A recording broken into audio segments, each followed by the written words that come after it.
So again, thank you everyone for being with us today. My name is Samar Layoun. I'm a co-founder of AdBloom. And together with my partner, we've actually been involved with digital strategies and e-commerce for what I would believe would be too long, actually. We'll start our session with a 7-minute presentation on digital disruption, presented by Karim Dagher, who is the business development strategist at AdBloom. Floor is yours. Hello, everyone. In my presentation, I will use some Arabic terms so that everyone can follow up. Basically, this presentation talks about digital disruption and the reason why we're here. The panelists will talk about e-commerce, but why am I introducing this panel with digital disruption? Because digital disruption is at the core of every single progress humans have done since the beginning of history. And we will see through this that disruption is human, it's not technological. Let's start with a graph. I love graphs. When I look at a graph like this, I just see that there's something going up, and there are 3 places where a drastic change has happened that has changed the way this is done. Who would give me a wild guess? What could this graph be? No wild guesses. You wouldn't expect it. But it is the world high jump records.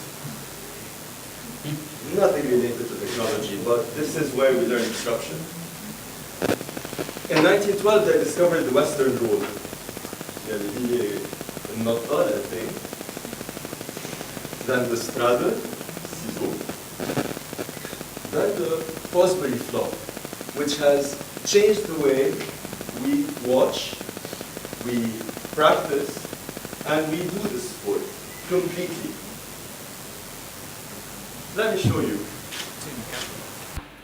how people used to jump. They used to jump to the front, it doesn't work. This is the American that was competing against Frosbury, and now at 2:24, Dick Frosbury did the jump easily. And now the world record is so much higher than 2:24. 2:24 was a barrier that no one was capable of meeting at that point. It was humanly impossible because they were doing the same thing they were doing ever since the sport started. They were jumping the same way. So digital disruption is a change that occurs when new digital technologies and business models affect the value proposition of existing goods and services. يعني كل مرة بنعمل شيء جديد غير عن السوق, we are disrupting. Now, how long it takes, when does disruption really happen? We're going to see that. The stages of digital disruption. This is your typical business. It's a typical company. In the beginning, the business can afford experimentation. بنجرب هاي تزبط, جرب هاي. You know, we're a small company. Overheads are not eating us alive. A mistake is not the end of the world.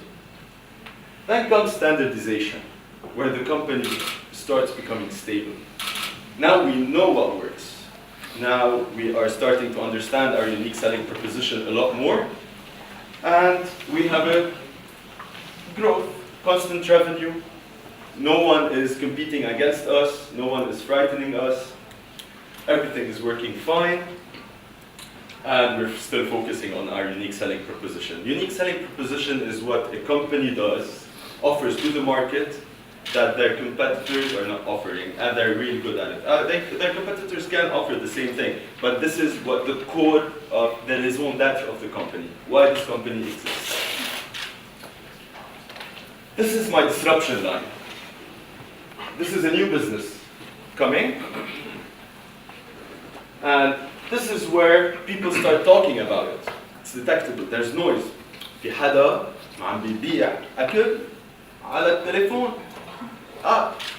تطلب تكبس شو بدك تكبس اوكي بيمنت تندفع and you have your order. You don't need to call anyone, you don't need to talk to anyone, you don't need to do anything. You just open your app, order what you want, and you get it. The barrier behind the barrier in this stage is our inability to see that this is the future. That's the barrier. And the move is very slow. It's faint signs, people talking, nothing really happening. It's not affecting our business. Then, when this new model starts working, it requires a lot of insights. There are a lot of challenges. We're challenging big companies, established companies who have been doing the same thing for 20, 30 years. So when disruption hits, some of the strength may well become your weakness. I witnessed something in the music industry, the death of the CD, which happened in a quick 5 years. In 2005, having a large inventory of CDs worldwide made a music label good, stable, strong, big. In 2010, we were running all around the world collecting our inventory because no one wants the CD anymore. The business model was switching from the physical CD, which was excellent back then. The CD was 15 years old. It's a very young thing, you know, cassette tape. And I've been to warehouses where you see cassettes lined up 10 times as big as this, cassettes, full of cassettes that cannot be, you can't sell them anymore. You can just watch them. So the CD died, and everyone wants their inventory back. Everyone was telling us, take your CDs, come take your CDs. We don't want your CDs anymore. So we had to run and get the CDs because no one wanted them anymore. They wanted live music, they wanted music streaming. The model changed, the industry changed, and the existing big music labels now are no longer in control of their product. So, let me tell you about a company that has had the eyesight, but faced the pain of disruption. Netflix, in 2011, switched their business model entirely from DVD to video streaming. It was crazy back then. 2011, internet was slow. You know, you had, at least in Lebanon, you had to wait an entire day to download a movie. You had a lot of markets you can't penetrate. It's crazy. Did it change? The DVD? Ah, it did. So, they went to the live stream, to the music stream, to the video streaming model. I'll get back to that in a second. So, I want to focus here on the pain. There is pain when you do this, because Netflix shares on July 15, 2011, reached around $41. On December 30th, 2011, it dropped to less than $10. That's the pain of being disruptive. But now, today, it's at $285, and it just, you know, it reached at one point the $400 mark. So, if you look at this, this is a company that disrupted here, and for 3-4 years after that, they controlled an entire market, the video streaming market. This is why they did it here. Everybody was happy. No way. They had shareholders who went crazy. They had board members that went crazy. What are you doing? You're destroying a very sustainable, stable business. But look where they reached. So, it's painful. So basically, the art of this is to act before it's too late. Actually, before you have to. You know, some people think, why use digital means to advertise? You can live without digital advertising. You can live well without it. But for how long? That's the question. when are you going to realize that people will no longer look at the TV without having their mobile phone in front of them? And you have a much better chance to serve them an ad on their mobile phone, on their favorite app, as opposed to putting an ad on TV. Right now, TV is still winning, but not by much. In 2020, in 2022 actually, we expect the market for advertising to be split in half between digital and traditional marketing. And the name and soon, not soon enough, in the future, maybe digital marketing will become part of traditional marketing, and a new form of marketing will emerge.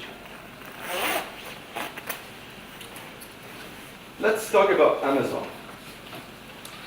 Amazon started in 1998. We had no payment systems, we had, basically everything was rudimentary back then. So Amazon versus shopping mall.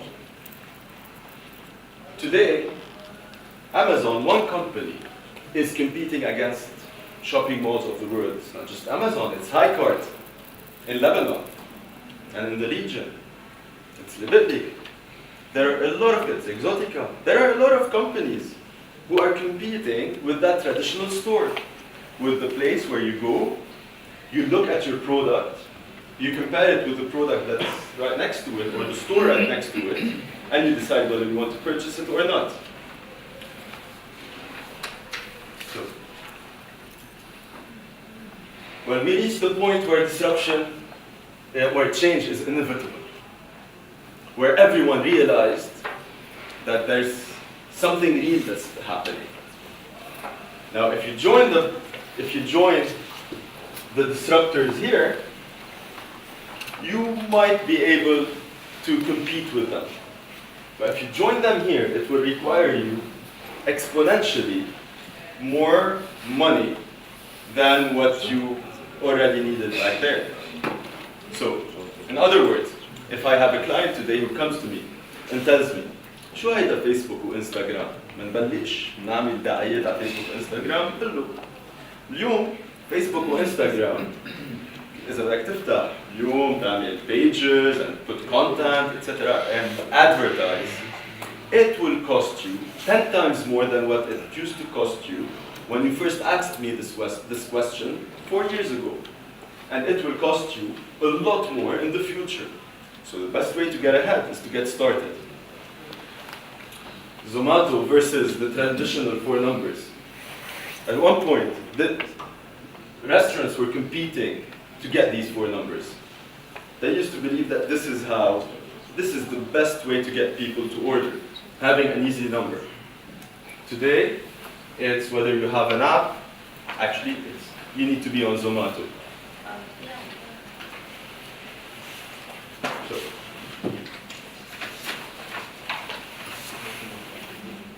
So by now the trend is clear. The disruptors are have validated their business model, and basically at this point they're starting to nurture their new ventures. يعني إذا نحن عملنا, for instance, إذا نحن مطعم عملنا app, كنا هون at this stage بنقول يلي بده يطلب على app تانية no problem. يلي بده يطلب على الاب تبعنا احسن واحسن، المهم عم يطلب من عنا. بس وقتها صار الاعلان على هيدي الاب، يعني اعلان زوماتو اللي اليوم مثلا فيكم تعملوا كامبين ب $500 بالشهر، مين حيطلع $500 بالشهر؟ كل ما يقوى زوماتو كل ما يغلى زوماتو. نفس الشيء صار مع فيسبوك. فيسبوك كان ضعيف، $100 بالشهر was a decent advertising budget in 2012, 2013. In 2015, $100 was nothing. Today, $1,000 can be nothing. Everybody is competing on the same pie. It's the same industry, it's the same market. بالاخر بدي اختم بشغله. بالاول اوبر كان عم بينافس التاكسيات. All around the world, you will see Uber competing with the traditional taxi. Today, Uber is competing with who in the region? Okay. So, after you disrupt, you start competing with other disruptors who think that maybe you are a good global company, but you have absolutely no clue how we do it in our region. So you have new companies coming and try to take more market share. So, to sum up everything, stage one, disruption brings exponential change. We're not calling our restaurants anymore, we're ordering from our app. Change. Change brings new possibilities. As a business, you will see new opportunities. New possibilities bring rising customer expectations. أنا ما بطلب من مطعم ما في عنده ولا app ولا على زوماتو. ما بتذكر. Personally, ما بتذكر آخر مرة دقيت بطلب delivery. تصور من صيفي تاني. I don't remember. Actually, I stopped eating from one of my favorite restaurants لأنه he's not accessible. كل مرة قال له كيفك مسيو؟ شو رقمك؟ شو بدك؟ It's too long. I choose, I click, the food comes. Stage 4, rising customer expectations bring new opportunities.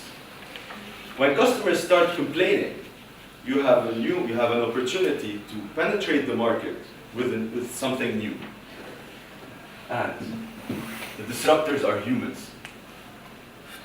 Technology does not disrupt anything yet. AI in the future, artificial intelligence may disrupt, but the disruptors are us, and we've always been disruptors. كل يوم نوع الصبح بنقول كيف فينا نعمل اللي عم نعمله بطريقة أحسن، طريقة جديدة، طريقة نقدر ننافس فيها.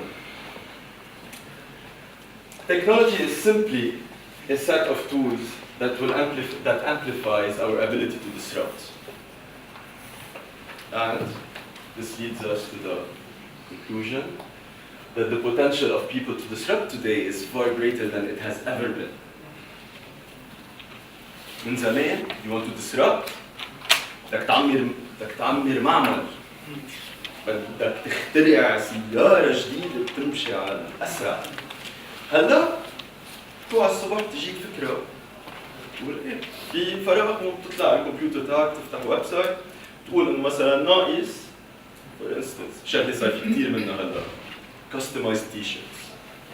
ما بقى عم بيعطي الشرتات لانه كله customized. t-shirt في عليها بحبك في so custom t-shirts مثلا someone woke up started a website اتفق مع مطبعة هيدا صار عم بيع t-shirts.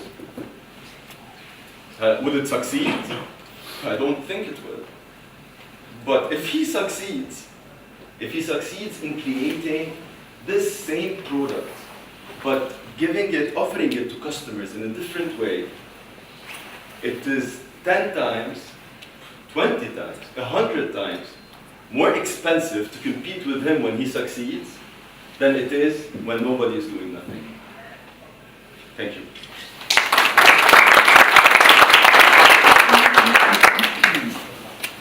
So thanks, Kenyon. So it's clear that now e-commerce is actually a massive force of change. Our panel today here is an array of experts who will be sharing with us their experiences. Let me start with a very, very quick introduction of everyone. We have George Azar, who is the CEO and co-founder of HiCard. I mean, there's a lot more going for everyone, but for time's sake, I'm just going to keep it very short. There's Louise Dumic, she's the co-founder of Lebelik.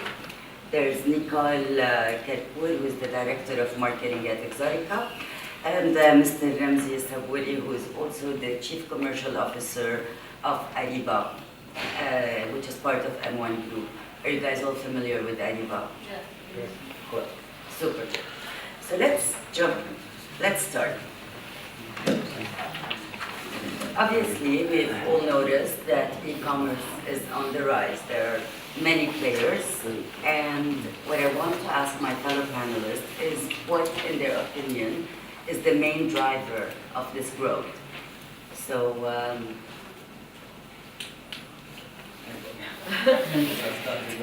George, go ahead. So, Go ahead. Okay, good afternoon. So we have just seen the disruption and technology and innovations and stuff like that. This is definitely a driver for e-commerce to grow. Internet penetration, smartphone penetration, artificial intelligence, machine learning, and so on. But actually, what is it for the consumer himself? What is it for him? The need for the consumer is still the same. If I want to buy one thing, I want to buy it. What e-commerce is giving actually convenience. And this is mainly why e-commerce is growing, because it's giving a new user or customer experience for the consumer, a more convenient way. I can buy my product today, in the morning, in the evening, at home, during, I don't know, at work, in the car, and so on, and it gets delivered to me at the same time, wherever I want. So this is one major point, which is convenience. Variety is another point. So it's a one-stop shop that you can go behind your screen, get exposed to millions of products, different categories, as if you are entering a virtual mall and you buy whatever you want. And this is also important. And more than that, it is there you can compare prices, you can have best offers and so on. And one thing very important about e-commerce, it is very, very fast. In e-commerce, you can find latest innovations, the new launches. You can buy pre-launches because it's a very, very fast system. It's not the traditional system where you need to get the product shipped, delivered to wholesalers, and then to retailers and up to the shelves. You can start really selling the moment the innovation is up, and you can really start doing that. So this is, in my opinion, what's going on in e-commerce now. Hello. From my perspective, I run a small business, which is a niche. So what we see is not what people like from e-commerce is not necessarily from our experience variety only, because Hi-Cart is very big. Like you all know, they have a wider product offering. But for us, people come for ideas and they come for customized options. So on Lebeli, customers, they can write to us. They have a gift the same day, and then we can give them option where they can write a name on Tawlet Zahir, or they can even have stuff that would fit them if they have bigger sizes or smaller sizes than the average. So people come to us for content, for ideas, and for customization. The variety option is only valid for us where we offer a lot of Lebanese-made productions, whether it's for home, for men, or men, we just launched the men collection, or for the women, thank you, or for the women accessories. I think this is also something that would add to the e-commerce offering in Lebanon and in the region, the content and the ideas. Sure. Nicole? Hi, I do totally agree with George. We have exactly, I have actually took a few notes and they are exactly the same. So it's, for me, what drives the demand for e-commerce is mainly convenience, especially in a country like Lebanon where we have very high traffic. You know, people like it's a hassle to move from a point to another, from a location to another. So definitely it's convenience. It's the fact that a website is available 24 hours a day, which again, this is the convenience that George talked about already. It's for us at Exotica, I would say.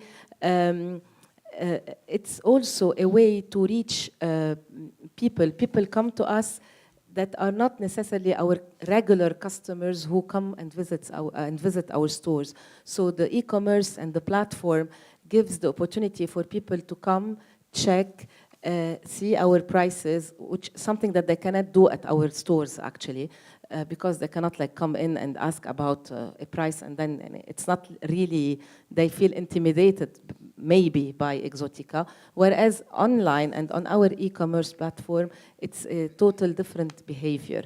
So this is what we have noticed. So what is driving the demand for me is, again, convenience, the choice that we have, also George talked about it, also the price comparison, because they come to us, they see our price, they come also like 2 minutes after to another maybe e-commerce platform selling flowers, so they can also compare our price towards other price versus our other price.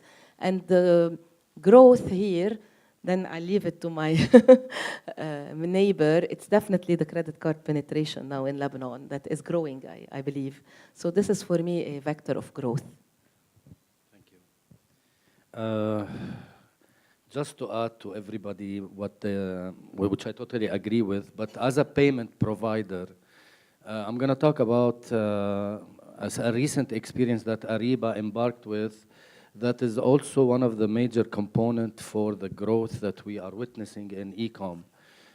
In addition to the convenience, the pricing, the different offerings and the variety of offerings that you could see based on just pressing a button on your mobile, there is also the fact that sometimes we take things ourselves, as in the space of e-payment ecosystem, whether marketeers or retailers or the payment enabler. Sometimes we take things for granted for the consumer sitting out there and not aware of all of this, especially when it comes to payment and putting his or her credit card on a phone or a laptop. There's the fact of the fear that they are not aware. So I want to add the fact that's driving e-com, and this is what we embarked with in Ariba in first government that we started our operation as a campaign at Badajad. I think everybody's looking at it right now. When we went rural, not very rural, but outside the capital of Beirut, you don't know how much there's potential of consumers ready, but they are not, they need the proper education and the proper language to talk to them, to be able to be onboarded in this ecosystem. So my advice for everybody in that ecosystem, simplify and use the right language to talk to the end user, not our language, their language that they would understand. Which is very interesting, and this brings me like a mix between two things. Ramzi, you said something very, very important. When you said credit card penetration, George here was, shaking his head. Like, yes. So which brings me to the question, cash on delivery versus online payments. So for the actually e-commerce players, it's very interesting for us to understand what's the ratio and what role can be played to shift the mindset more towards online payment. I mean, there is credit card penetration, yes, but I mean, high card here was, let us know. High card. ليش No زعلت؟ offense. Yeah, no, relax. No, I'm happy to say that actually in Lebanon, the percentage of credit card, according to High Card actually, is much more advanced even than in Saudi Arabia and in Dubai. So we reach up to the highs of 40% sometimes on credit cards, where we know that in Saudi Arabia and Dubai they go down to 20% sometimes. So, sorry. Of the purchases online. Purchases on high card. Purchases on Cash high card. versus So- credit. Absolutely. But I just want to, segregate online from the payment gateway, which is either cash on delivery or credit card. So the growth of online, of course, it's important for us to have credit card penetration because it's an easier tool for the consumer and for us to track. However, cash on delivery is an option that we have offered to the consumer because, as the gentleman said, there are people who are still afraid to use their cards. Now, how did we overcome that? First, yes, we are partnering with the very esteemed company, Ariba, which people trust. Second, we're offering to the consumer also options of return and refund. Because it's not only the fact that they do not like to pay on credit card. The Lebanese consumer, they like to see the product itself, they like to touch it before they pay for it. And here we go, we offer them cash on delivery, and if they do not like it, they just do not pay. And even to encourage credit card, we're saying that even you bought it on credit card, we can, after a few days, if you don't like the product, we reimburse you full without any deductions. So in this way, yes, we are encouraging people to shift to credit card. However, we are obliged to offer other alternatives. We offer the same services, obviously, for credit card returns and online and returns in cash.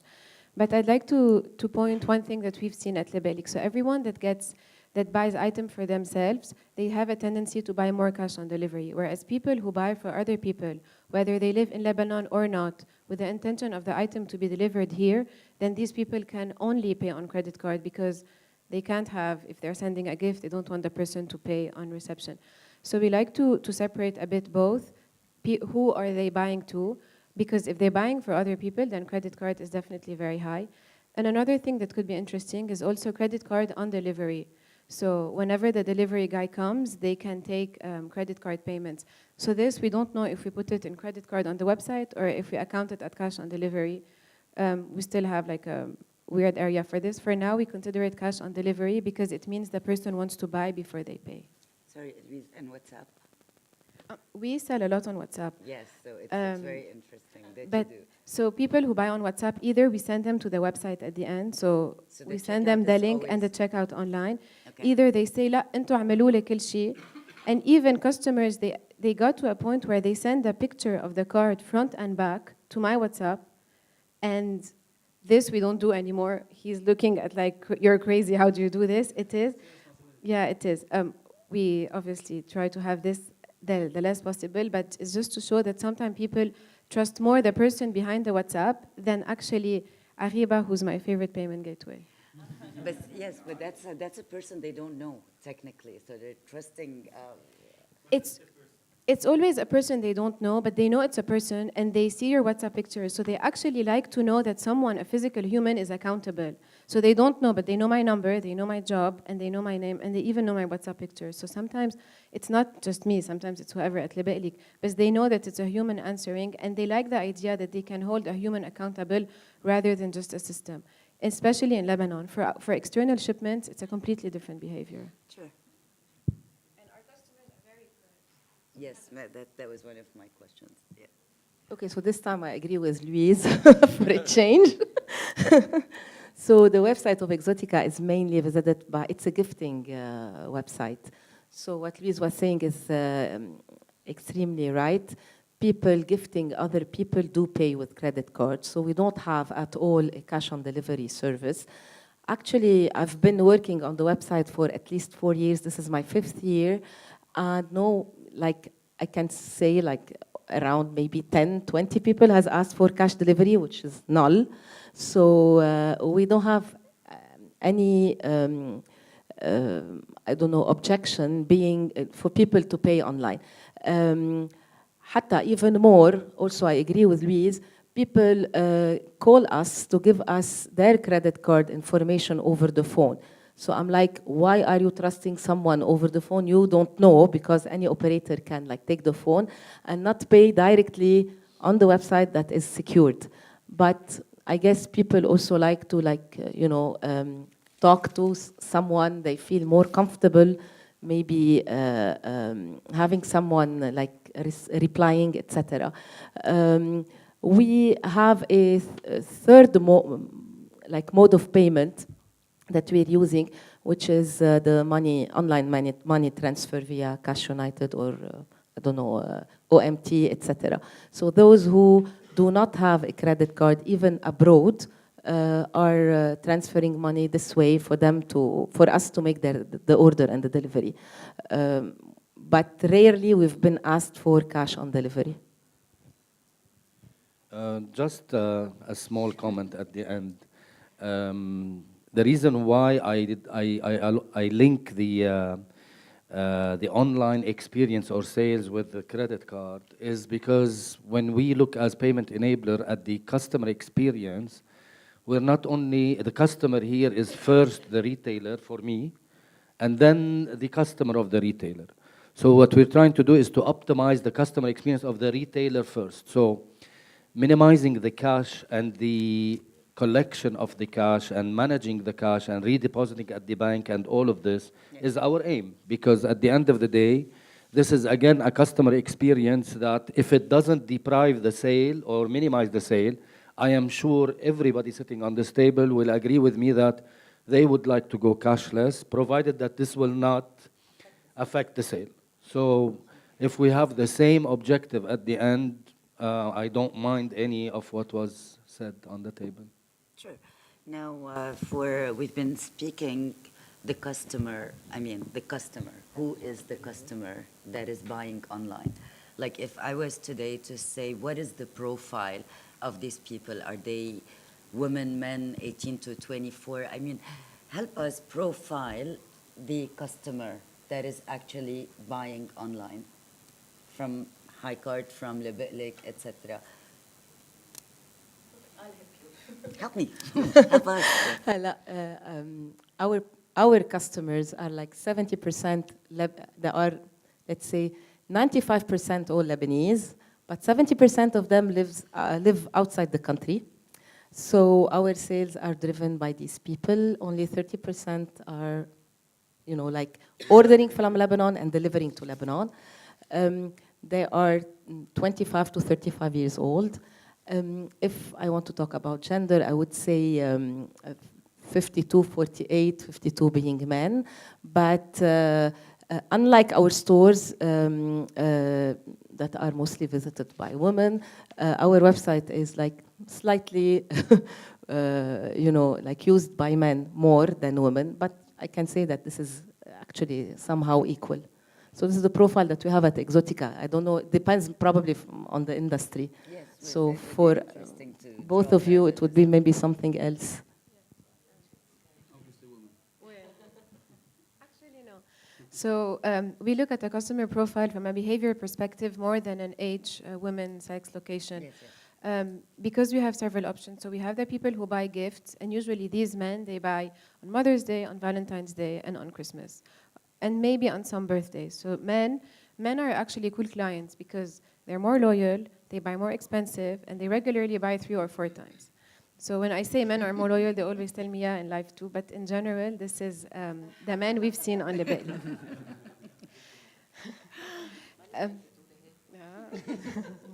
Bala, loyal to me. And from the behavior perspective, so people who buy, so there's also women who buy gifts. This is a very big portion of our business. Some of them buy customized gifts, some of them buy more expensive, and some of them buy gadgets all the time. So we don't segregate a lot by women age, but if we did, people are between 27, let's say, until 40 years old. We are trying to go a bit lower, and we are trying to target more and more the youth, and hopefully making them loyal. But we are a little mid to high end, and usually the youth, they have less purchasing power. We are still working on this with a t-shirt offering, and we're trying to go in that direction. Unfortunately, we don't get the 20s. If we have 20s, it's just for one product. They are not as loyal as the other customers. Yeah. George, who buys HighCart? Yes, who buys HighCart? I mean, I think it's still early to tell because e-commerce for me is still very young. It's very young in the region. It's very young in Lebanon. Of course. I mean, and it needs volume for us to really say this is the trend and this is what's happening. Sure, but so far. So far, yeah. Luckily, I consider really for HighCart, the date 11/11 was a turning point in the history of e-commerce in Lebanon, according to what we see. During one day, we were able to sell 15,000 items, and this is not a small number for the Lebanese market. However, it's a bit indicative because we have all the categories and it's a very spread platform. So until today, we have like around 51% of men buying. People who buy on HighCart, the range is very big, between 18 to around 60. However, the highest segment is between 25 to 34, followed by 18 to 24. These are the profiles so far. So that's younger, technically. Yeah. It's 25, 54, followed by 35, 44. Third segment. If you consider WhatsApp orders, then we have a lot of 50s. 50s. And 50s, they buy recurrent, they buy expensive, and they're super loyal. They buy in bed No, yes, but this is very indicative.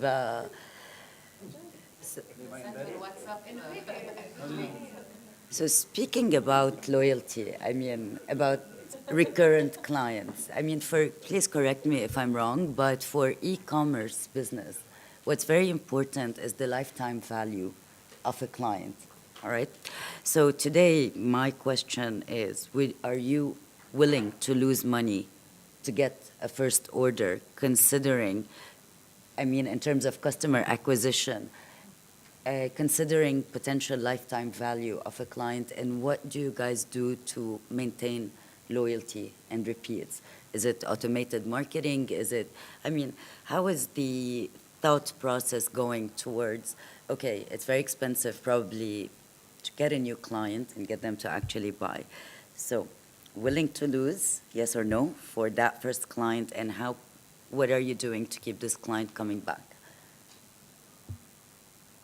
Should they lose money? Okay, babe. Two types of answers you should get, because you're asking me as the payment enabler. Yes. These are my clients. And then you ask them, no blacks, listen.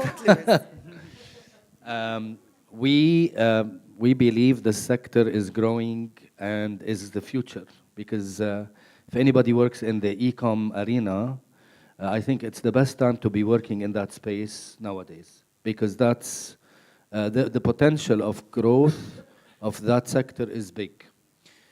That puts us in an area of willing to probably break even and not make money, because the stickiness that we will get on the comeback of the client on the customer experience is definitely, without doubt, something that's going to happen. And we see it's going to happen. So that's why we're hooking up with a lot of our clients and we promise them that in year 2019, there are going to be a lot of things related to loyalty to them, to make sure that they'll pass it on, hopefully, to their clients. Because we want to grow the entire chain, closing the sale, not by cash, but by credit or online payment. Anyone willing to lose to get that first client? From Exotica perspective, we do not pay a lot to acquire customers. It's not that it's our strategy, but the brand awareness, the brand positioning, and the fact that we've been here for 40 years play a lot. So this is why we do not have to really convince customers to come and, of course, we put ads online, but we are always present. We invest every day, but we do not lose money, definitely, to acquire customers. We might lose money when we want to gain again a customer who left because of, I don't know, maybe an issue that happened. We are careful with customer service, and this is where we invest. So you invest on the customer. Yes, exactly. Customer On experience. retaining customers, making them come again, etc. Louis? We lose on our first order in general. So a year and a half ago, we had a Mother's Day campaign. So after the month, I thought, oh, I saw all these boxes going out every day, and I thought, oh, no, wow, we're selling a lot, amazing, وهيك. Then I see my accountant وقال لي شو عم تعملي؟ إنه مبسوطة بحالك، بس إنه all these, he showed me how much money we lost. So I think we have to lose money from our perspective, because unlike Exotica, people don't know us. So if we don't go to the people and we tell them, look what we sell, we are reliable, we have ideas, come check us out, they will never know about us. And if they do, they don't know it enough. The challenge that we have at Lebe'elik is we have not only to make ourselves known, but also the products that we sell, and make Lebanon a purchasable product, make the designer an interesting designer, and make Lebe'elik a safe website to shop from. So our brands are not famous yet internationally, and we are growing and we are still young. So we have to lose on our first order. Hopefully the order has a high average basket price, so we don't lose, But if they buy mugs for $12 like we had for Mother's Day last year, then yes, we lost a lot. Sure. So for retention, I mean, do you track if any of those clients that bought the mug actually came back and bought maybe a higher ticket item? How is the retention strategy? So for us, retention is very high. On average, a big bulk of our customers shop 8 times a year, which is very good, and they shop at a very high average basket price. So retention is very big for us, and we focus on this a lot. Like I said, we're a small website and we're a small niche, so we make very sure to protect our customers, to please them as much as we can, because we can't afford losing a customer. One customer for us is a lot of money already invested. So because we've never raised money, so we've all bootstrapped everything. So everything we have, we try to grow. Yes. We've had the debate with Fuad if it's the right or wrong tactic at Web Summit last month, but still it's what we're doing now, and so we focus a lot on whatever we have, and retention is great because you make a lot of money on starting the third order. It starts being like a profitable order every time, so it's great. Sure. George? Yes, for marketplace, it's the perspective is a little bit different. I mean, to venture into marketplace, it's all about volume and scaling up. And for this business to scale up, it needs years to really reach to high volumes until we reach to a point of breaking even. So definitely, we have plans to lose for a couple of years and maybe more.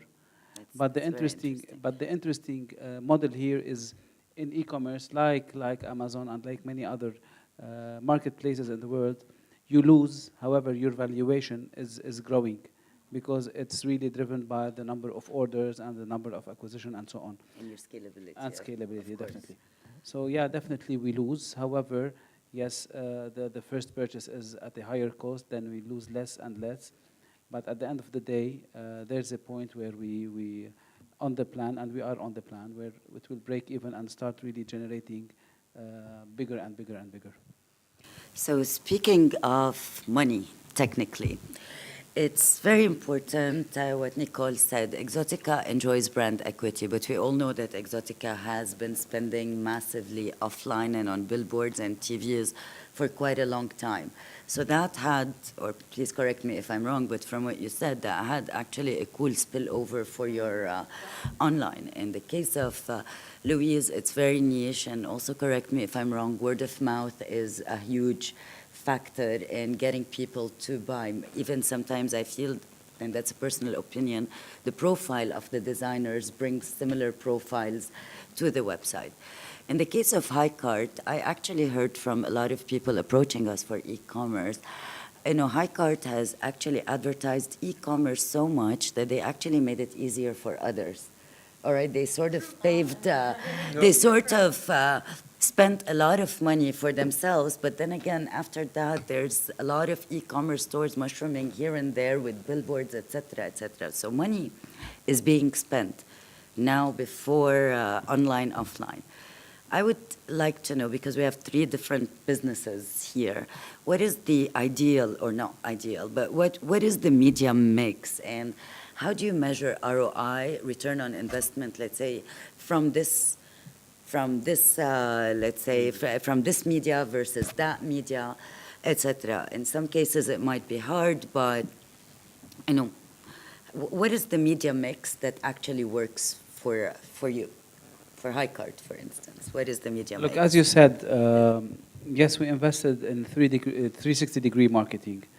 The reason is, first, a big respect for Lebelik and Exotica because they have started the business earlier than us. However, disrupting the market and really creating this big shift in consumer behavior requires a lot of investment. Now, we are coupling that, of course, with LED screens, TVs, radio, and so on. However, conversion comes really from digital marketing and digital spend. Whatever comes before is also always helping the consumer to accept and to try for the first time. However, the real conversion comes from SEO, SEM, social media, and so on. Sure. Louise, would that be, Yes. So we like to look at return on investment per campaign, but also per channel. And by campaign, I mean the campaign that we do offline and online. So very often we have pop-ups, like the one we have tomorrow, and you're all welcome to come. And in Luxe, instead of the Luxe restaurant, from 5 to 9. So we look on return on investment per campaign. And so the pop-ups are great because they get people to touch and feel the products that they actually have never heard of sometimes, or have never heard of the designers. So this is also a channel. In terms of investment, we invest on making Lebanon cool as much as we can, with the means we have, on making the designers more attractive, and then on encouraging people to place the order on Lebe'lik. So when we look at 360, we look at from this perspective 360. But to confirm your point about HighCart making e-commerce even sexier, HighCart has helped a lot in making the purchasing online feel safer and feel more comfortable for the customers. It's not that it increased the idea or the image people had of Lebe'lik, but they actually made them be more excited and خدوا الكارت in a more easy way. And so this is cool, thank you. And Thank you for spending your money on behalf of the industry. and as for the conversions, Answer. ما فينا عليها. And as for the conversions, we look a lot at marketing from an omni-channel perspective. So we try to link offline activities with online purchases and then the other way around. So we see that after pop-ups, 2-3 days later, we have a peak in sales on the website. That's interesting. And we feel that when there's a peak in sales on the website, we get a lot of customers who ask on WhatsApp or to follow up on this order. So we try to go a little bit omni-channel as much as we can. I think it's what Exotica did very successfully. The other way around is a little more challenging, but we still try to go in that direction. A bit about how we do. As you all know, we always have like ads going on. We used to have one ad in particular per year, one campaign, big campaign, on the offline media for the online. In 2018, we didn't do that. We didn't have any offline campaign for our website, but still we grew. Our main, let's say, tools of converting, which is not, in parallel with our organic, the orders that we have in direct or as organic, are mainly the Google ad search ads, not banners, not any other, not social media. This is because of the type of our business. When, unlike fashion, website where people can like just visit, like if they were in a store, look, see what's nice, what are the latest collection, what are the trends, etc. When someone visits our website, it is because he or she has already a need. It's not only to look for flowers or plants. Let me see, well, شو نازل جديد بالplant. أكيد لا. So it is because they have an occasion, either a birthday, a newborn, something going on in their lives. This is why they come to Exotica. So half the way in acquiring the customer نعمل لأنه he already have a need. So this is why when someone searches for like send flowers to Lebanon, there is an ad for Exotica because he has a need and we're here to like fulfill this need. So it's intent-based Exactly, marketing that exactly. So it's a actually- different, because it's a different industry. Yeah, definitely.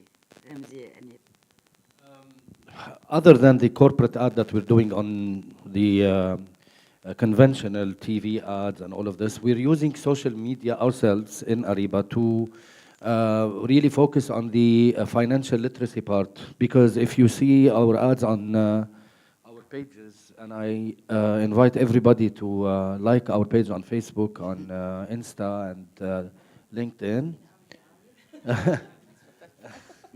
Exotica معروفين انتوا كتير.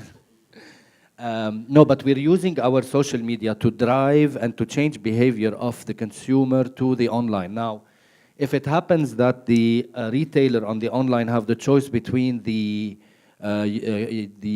credit card or debit card payment or the cash on delivery, but at least we're helping in that setting the ground that it's good, it's convenient, use it, go there, and then I'm sure this is impacting the space of e-com positively. And we're trying to be very simplified in our messages that we put here and then about e-com. Sure. So, Can I add one thing? yes, of course.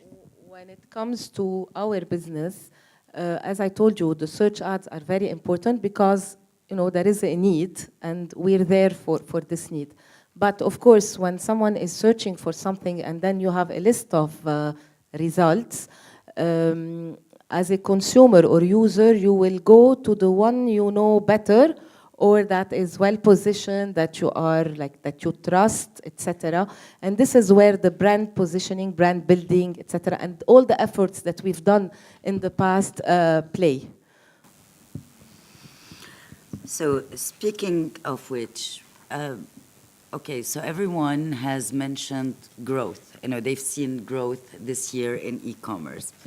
If right now someone was to come up to you and tell you, what are the 5 things that I should consider before opening my e-commerce business, or before, let's say, having an offline or a brick and mortar shop, and I want to have an online counterpart to that. From your experience, what are your, the holy grail, your top 5 things that you'd actually tell them? Okay. We have started almost 1 year ago. We started with around 3 employees. Now we are around 100 and growing.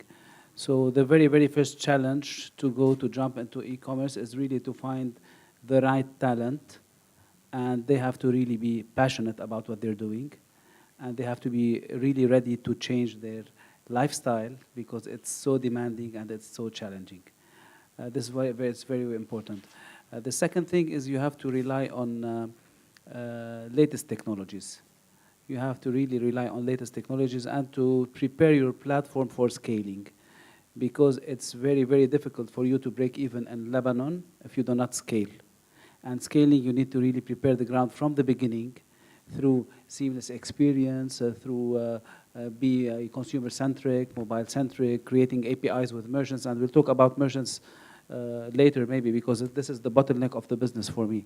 So you have to really be able to scale, not to reach to a point where you are scaling very quickly and then technology breaks. Third important thing, and I think also it is the most important, which is last mile delivery. And I'm sure this is the bottleneck of all e-commerce, and this is what we're witnessing. We're growing very, very quickly, but merchants are not being able to follow because they don't have still the system to supply us with the demand that we are having now. Some merchants, we used to give them 100 orders per day. Now we're giving them 1,000 orders per day. And last mile delivery is the name of the game. I mean, if you do everything correct and then you do not deliver, then you didn't do anything.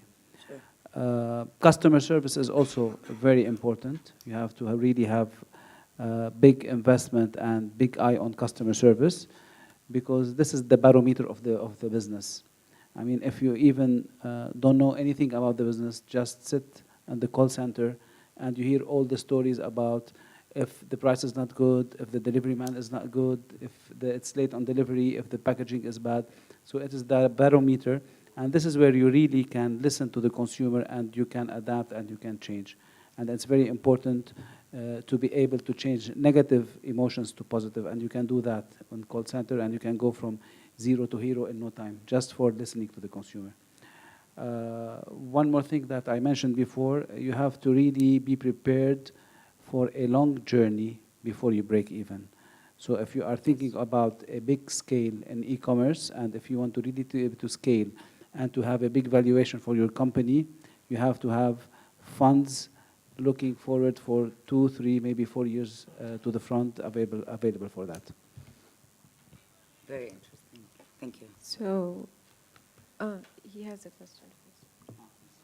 Actually, he answered a question about the value chain with the development of the platform, that when you do a proper e-commerce website or platform, that there is a value chain where is the inventory, delivery, packaging, printing, whatever, that, thank you very much, you have highlighted this. I have a question here within all the... Excuse me, can we just, this is the last question, and then we open for questions. Do you mind? Oh, Louise, you were saying, just so we don't break the momentum.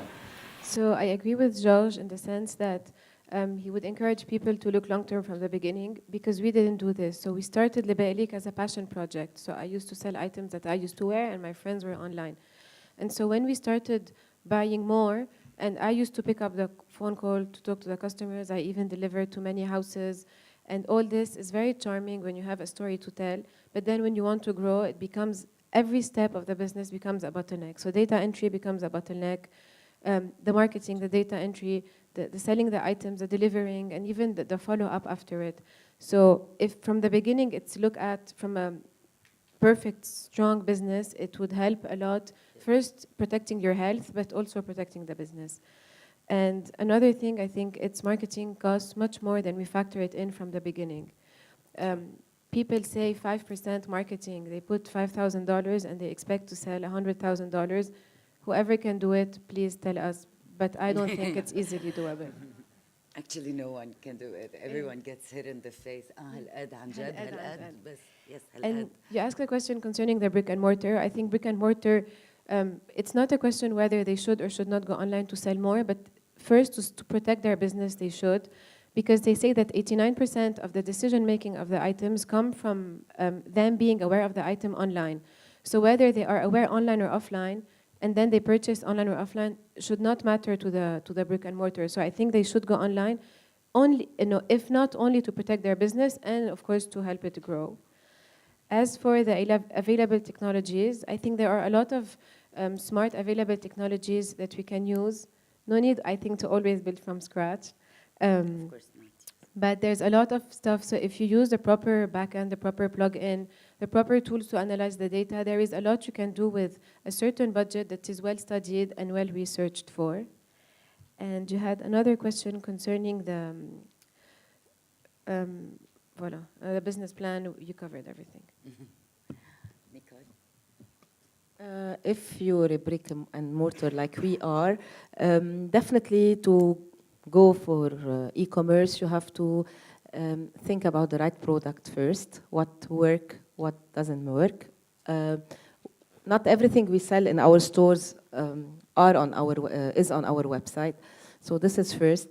Second, definitely the technology used and the user experience, the UX, is extremely important, because if it's not easy to use, so customer will not go till the end of the transaction and will not buy. They might browse but not buy. So this is second. It's important to understand the journey and what is easy for people to manage, put the order, etc. I would say also the logistics behind it. From the people who are working on the product till the delivery, the whole system, and it's all about logistics. For me, logistics is a big part for e-commerce, and then definitely after-sales service and customer service, and of course, targeting the right audience with the right communication, whether offline or online. So this would be my 5, recommendations. Just to add on the advertising channel used to boost e-com, and the beauty about these platforms on e-com, whether the sale happen in credit card or in cash, or even, as you said, browsing and not buying at the end. The beauty about all of this is really the data. The data that you on your platform is being stored, and there is there isn't any powerful tool to remarket and go to the direct marketing more powerful than the data that you have on your client and the behavior. Whether if you advertise your company on CNN or these big things, but really the remarketing is what counts. And using artificial intelligence is really the future. Data is the future of everything, and this is why we rely a lot in our businesses on these platforms to analyze and advise ourselves first and the retailers as well. Finally, we are building inside the company a big chunk of our operation on data analytics, and that's a big part of Ariba, to make sure that we can help this ecosystem by bringing this info close to the retailer so they can benefit from it on the behavior and the aging, and really help them on who to target in their marketing on the different sectors. Thank you very much. Actually, I would leave the room now for your questions. So I would like to thank, yes, I'd like to thank my fellow panelists. I mean, it's been very insightful, and please, I leave the floor open to all your questions. Go ahead, sir.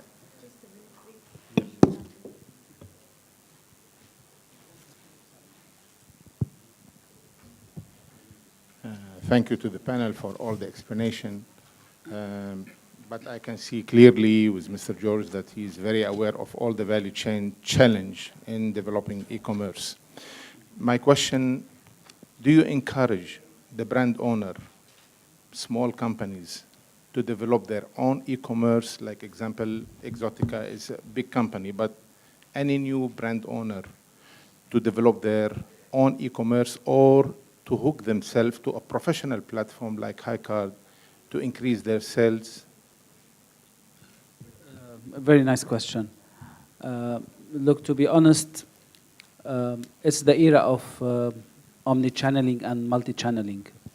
As a brand owner, it's important for you to have also your website and your platform, for you to have the same experience within your store and within your platform. This is very important. However, multi-channeling is also a must. It's a must because this is the trend everywhere. I mean, you see big brands, they have their own stores, they have their online stores, and they sell through Amazon, they sell through Souk.com, they sell through HiCard, and so on. This is the trend, and this is the future. If you don't jump on that, I think you will lose ground in growing. And I encourage that from another perspective, because we discussed before that we have disrupted the market and invested in advertising to create this shift in consumer behavior. However, to our surprise, consumer jumped very, very quickly. I think we needed this disruption for the merchants, because merchants are not ready. And when I encourage merchants to have their own online store, it makes my life 10,000 times easier, because they will have their data available, their picture, their content, their setup, their team, their fulfillment, and so on. We can do fulfillment, but however, they have to have the mindset, the strategies, and the team for receiving the orders and preparing them. Sure. So definitely I encourage. Any more questions? Yes.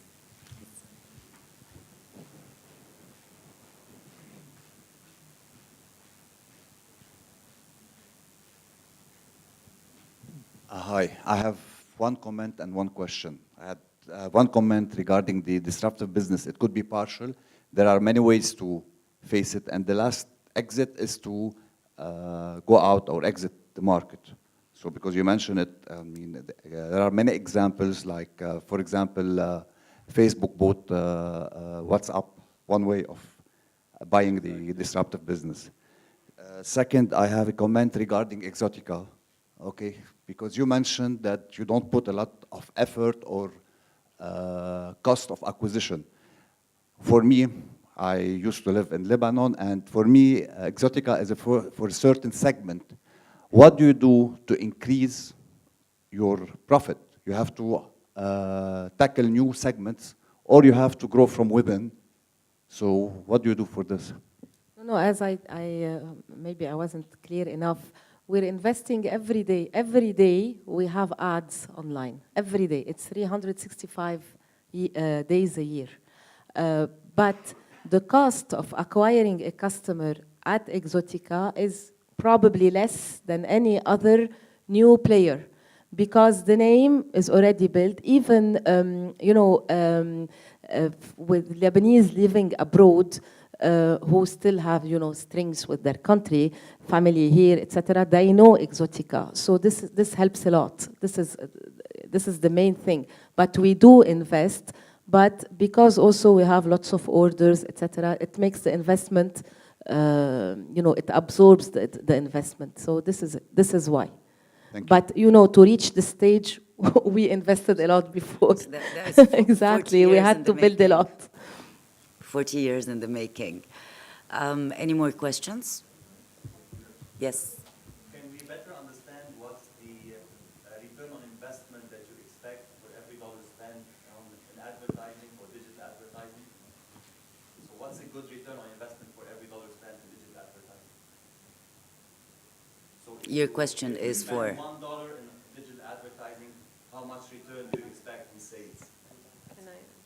So return on ad spend is considered good starting 5 in e-commerce in general. It's considered very good starting 7 or 8. And above that, it's amazing. It's a dream. Look, it's math at the end of the day. And it depends what is your the gross margin that you are working on. Yes. And this is where you need to really calculate gross margin versus how much you're selling in order to see if it is 3, 5, 10, or 20. So for fashion, maybe they have very high margins that even if they sell less with the margins there, they can have a positive return. So this depends according to each category. For high cart, it also differs because we have a wide range of categories. We have more than 1,000 brands. So we measure this case by case. So it depends on the industry or the margin, not the LTV. Yes, I mean, there's no strict benchmark for everything. There's a benchmark per industry. And this is how you need to calculate it. Welcome. Yes.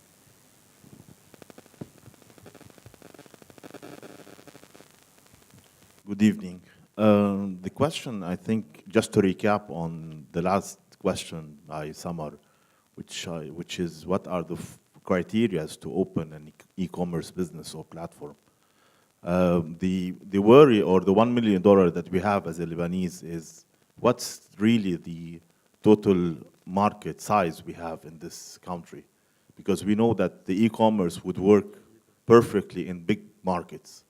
So what about Lebanon? We all know that so far you're more of like monopolist, that they want to own the ground.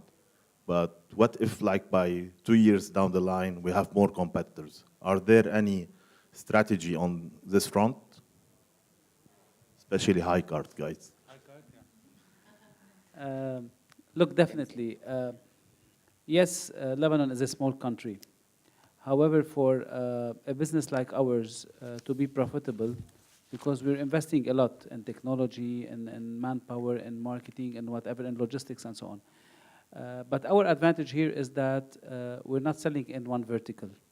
We're selling in all verticals, from mobiles to fashion to sports to books to makeup to whatever. And don't underestimate the market there. Total addressable market is very, very, very big. Are there any numbers? If you consider mobiles and electronics alone, it's above $1 billion. So, yeah, the market is big. If you are, and the e-commerce is still less than 0.5%. So even if another player came, we just need to grow the percentage of e-commerce within regular retail. Now, definitely, our plans is to grow beyond, and we're growing beyond Lebanon now, because we have the cuisine ready, because we have the platform, because we have the know-how, we have the product and everything. This will make our economies of scale better, and we will make us reach break-even point even faster. I think high cart example is different than any other platform because you're only an online platform. While others, when you want to consider opening, you have already your offline shop, and you want to open the online, that's really different strategies when it comes to one of the questions. Absolutely, and the cost is different as well. Yeah, and because you can choose a more cost-effective way of jumping into an existing platform, just hosting a page and so on. So it's another channel. Exactly, and there are some examples that they want to position more their offline business from the online, so different. But for a high cart, we have to wait and see 2, 3 down the line, because we know that there are a lot of competitors going on, and we all have that worry, the total size of the market, excluding the expats. The biggest cost so far is training and taming merchants. So more players comes to the market, then it's a good news for us. Just to complete, I was reading a study by Accenture done in 2017, and they were saying that in Lebanon, the online market is a little lower than $1 billion. This includes plane ticket, Amazon, Alibaba, and all the others, whereas the retail portion of it was $341 million online shopping and retail in Lebanon. This includes all the websites, not just the local ones, but then all the websites. So like you can see, it's true if you compare to bigger markets, it's still a small number, but it's already interesting enough to start working on this. But it's not the total addressable market. No, it's not the total addressable market. It's the already it's the already made online in 2017. It's done by Accenture, so it's probably more or less credible. I mean, what's your take on this very important question? What is the market size? What is I mean, you have a vision, more or less, on the total market. I can just give some numbers on the payment done through cards, on whether online or in total POS in Lebanon. Lebanon is a $4 billion electronic payment market, and that includes e-com. And when we say that, and that represents only 4% of the total retail sales. So you do the math. We're talking about 150 probably million, 150 billion. Yes. The growth on e-com has been in the past 2 years around 40%. While the growth on conventional, not online e-com, not e-commerce, was around 7%. So the vision or the growth definitely online and e-com is gonna eat a big chunk of this whole market. We go back to convenience, all of these parameters that we discussed. So definitely there's a big potential in that business, and that's why I said in the beginning, it's the best way to be and to invest in that business now, because that's the future. And I'm happy to hear these figures because we don't have figures. And I know we wonder, exactly, no, you should share, because what's happening is, for Exotica, we want to grow also on the local level, but we're growing year on year, but we don't know this growth represent what, actually. If we're growing 20%, is this, are we like 90% taking off the market share? We don't know. If we grow, do we still have room? We don't know. We don't know. There are no studies like about really e-commerce spending and habits of consumers for the Lebanese market. So companies like yours should share the info. We do share our info to the LFA Association, and they publish their books every quarter on their retail index. So it's there.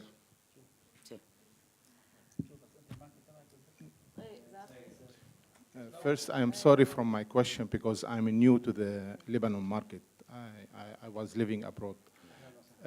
What I have seen here in the local market, the income per capita is very low. And it's not enough maybe for them only to pay for the necessary for their life.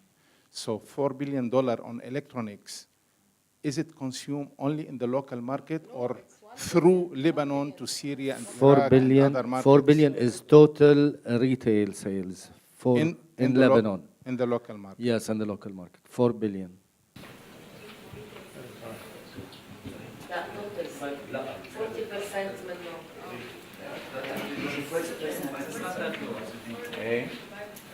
capital income is not just low compared to the other regions.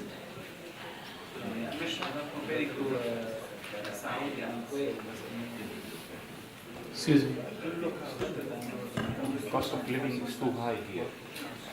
And when you define the segment 18 to 24 and 24 to 35, you know, this segment, either fresh graduate with the low income level, if they are working in the banks, what is the average salary in the banks with this segment? And even the qualified people or high graduate people, what the average salary, $3,000, $2,000.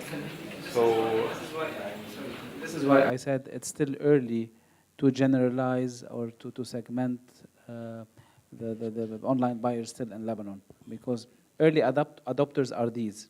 In a couple of years, I'm sure more weight will go up to 40 and 50 years old.